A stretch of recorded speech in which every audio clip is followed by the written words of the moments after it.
As we are talking about the optimum population, it is quite a desirable situation. Theorist जो हैं एक desirable situation की बात कर रहे हैं, एक बड़ी एक एक्यूरेट सिचुएशन की बात कर रही हैं. This is the country, this is the natural resources which are available. Let's limit the population, or let's have the population as per those resources.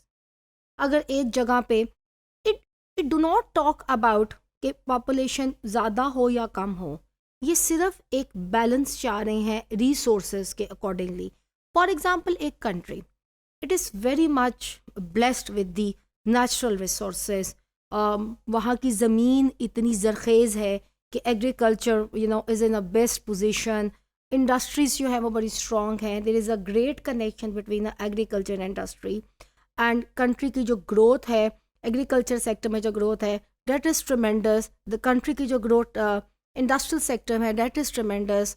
It has sufficient water, it has sufficient food to feed the people, sufficient infrastructure, sufficient job opportunities for the people.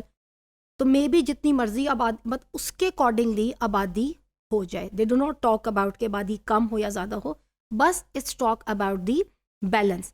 उसके accordingly आबादी जो है वो आपकी हो. इस तरह इसी कंट्री के अंदर आबादी जो नेचुरल रिसोर्सेज हैं, जो इंफ्रास्ट्रक्चर है वो वीक है, नेचुरल रिसोर्सेज की इतनी अवेलेबिलिटी नहीं है.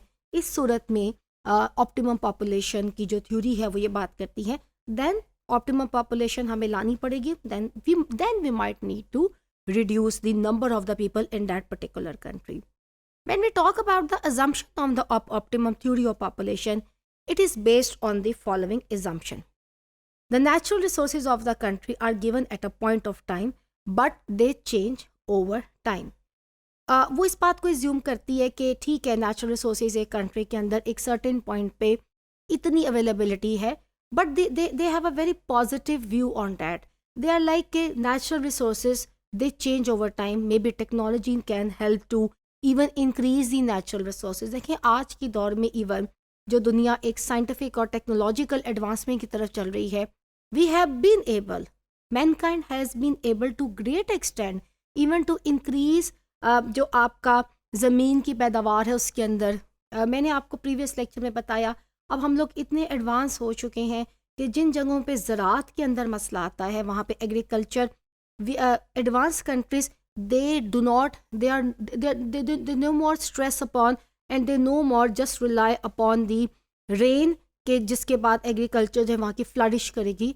But they have a great opportunity and they have a great availabilities. उनके पास साइंटिफिक अवेलेबिलिटीज़ हैं कि वो आर्टिफिशियल रेन के ज़रिए सारे काम कर लेंगे. तो एक तो ये जूम करते हैं कि अगर नेचुरल रिसोर्सेज जो हैं वो एक गिवन पॉइंट के अंदर होते हैं, लेकिन वो चेंज भी होते हैं ओवर टाइम. डिक्रीज़ भी हो सकते हैं, इंक्रीज़ भी हो सकते हैं. तो उसके मुताबिक आपने ऑप्टिमम पॉपुलेशन को अचीव करना है, एक डिज़ायरेबल पॉपुलेशन को आपने अचीव करना है. जहाँ मैंने आपकी बात की advancement of the natural resources की, हम कर सकते हैं. फिर बाज़ दफ़ा कई जगह नेचुरल रिसोर्सेज आपके कुछ नेचुरल डिज़ास्टर्स, कुछ नेचुरल इवेंट्स ऐसे होते हैं जिसकी वजह से नेचुरल रिसोर्सेज के अंदर मज़ीद कमी हो जाती है. एक country may be is more affected with the global warming, एक साथ वाली कंट्री से ज़्यादा या किसी दुनिया के किसी और रीजन से ज़्यादा. तो वहाँ पे जो है वो ज़राअत की पैदावार नेचुरली कम हो रही है, या वहाँ पे कुछ एक्सट्रीम वेदर्स लोगों को फेस करने पड़ रहे हैं, तो फिर नेचुरल रिसोर्सेज में कमी भी आ सकती है. We have to achieve in all mean the optimum population. और नेचुरल रिसोर्सेज बहरहाल कांस्टेंट नहीं रहते, अच्छे भी हो सकते हैं और उसके अंदर कोई कमी भी हो सकती है. देन लेकिन जैसे जैसे नेचुरल रिसोर्सेज या ये इसके अंदर कोई कमी ज़्यादती हो सकती, कांस्टेंट नहीं रहते. टेक्निक ऑफ प्रोडक्शन तो बहरहाल दुनिया भर में सेम रहती हैं, और इंसान जो है वो because of its cleverness, because of its intellect, because man is called the culmination of nature, तो अपनी टेक्निक्स के ज़रिए चीज़ों को बेहतर भी कर सकता है. ऑप्टिमम पॉपुलेशन फर्दर जो है रिज्यूम करती है that proportion of the working population to the population to the total population remains constant. कि एक वर्किंग, देखिए हर कंट्री के अंदर आपकी एक लेबर फोर्स है, इसे हम लेबर फोर्स का नाम कहते हैं. ये एक अलग बहस है. लेबर फोर्स के अंदर फिर हम कैटेगराइज करते हैं, they are women labour force, they are man labour force. Advance countries के अंदर आपको बड़ा एक बैलेंस मिलता है between both the genders. men are working, women are working as well. However, those countries who are not advanced, you are going to see a quite a see difference, a very visible difference between both the genders, men and women. तो आपकी working class जो होती है, तो then there is a working class in any country and then there is a total population. तो ये ज्यूम करती है ये थ्योरी के proportion of the working population और total population it remain constant, वो कांस्टेंट रहता है एज द पॉपुलेशन इंक्रीज. जैसे जैसे आपकी पॉपुलेशन इंक्रीज होती है वो आपका कांस्टेंट रहता है, उसमें कोई खास चेंज नहीं आता. वर्किंग पॉपुलेशन अपने हिसाब से बढ़ेगी. It also assume that as the population of the country increase the natural resources, capital stock and state of technology remain unchanged. जो आपका नेचुरल रिसोर्स है, जो आपके कैपिटल स्टॉक हैं, स्टेट ऑफ टेक्नोलॉजी, देखिए उसके अंदर तो खास तब्दीली नहीं आती. कोई एडवांसमेंट तो हो सकती है, तो उसको हमें इस चीज़ को देखने की ज़रूरत है. स्टॉक ऑफ द कैपिटल जो है वो भी कांस्टेंट रहता है जैसे जैसे आपकी पॉपुलेशन बढ़ती है. ये थ्योरी इस बात को एज्यूम करती है. जैसे जैसे आपकी आबादी बढ़ती है, habit and taste of the people do not change. इंसान की जो आदात हैं, जिसने जो एक सर्टन क्लास ने जो कंज्यूम करना है वही कंज्यूम करना है, एक सर्टन तबके की जो हैबिट्स हैं वो हैबिट्स वही रहनी है. So there is not much needed as per the need of the society. जो नीड ऑफ द सोसाइटी है उसके अकॉर्डिंगली कुछ ज़्यादा चीज़ों की ज़रूरत नहीं होती. इसलिए इनफैक्ट ये बात करती है कि वाइप ऑफ करने की पॉपुलेशन की ज़रूरत नहीं है. चीज़ों में कोई बहुत ड्रास्टिक तब्दीलियाँ जो है वो नहीं आती. ऑप्टिमम पॉपुलेशन को अचीव किया जा सकता है. ये थ्योरी इस बात को एज्यूम करती है. The ratio of the working population to the total population it also remain constant even with the growth of the population. ठीक है, आपकी पॉपुलेशन जो है वो ग्रो कर रही है, लेकिन आपकी जो वर्किंग पॉपुलेशन है वो आपकी कांस्टेंट रहती है.